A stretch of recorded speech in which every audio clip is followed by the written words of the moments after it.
অনেকদিন পর আবার তোমাদের সামনে এসে হাজির। হ্যাঁ জানি অনেক দিন ভিডিও দিতে পারিনি, তবে আজকে আবার নতুন করে শুরু করলাম। শরীরটা আগের মতো সেরকম স্বতঃস্ফূর্ত না থাকলেও সব কাজই যে গেলে টুকিটাকি করে করছি, তাই ভাবলাম যে এটাই বা বাদ যায় কেন। তাই আজ থেকে আবার তোমাদের সাথে ডেইলি দেখা হবে। আজকে একটু বেরিয়েছিলাম সকালের দিকে সবজি বাজার করতে আর মাছের বাজার।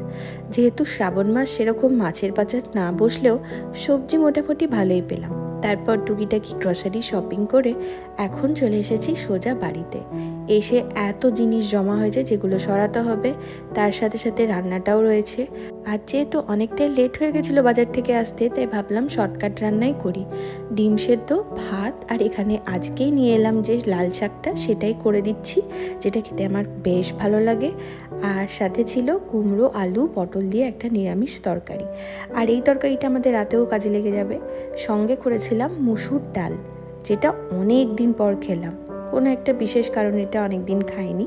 যাই হোক, এই ছিল আজকের আমার লাঞ্চের মেনু: ভাত, শাক, ডিম সেদ্ধ, পটল কুমড়ো আলুর তরকারি, ডাল, আর এখানে একটা আমের চাটনি। দেখা হচ্ছে কাল।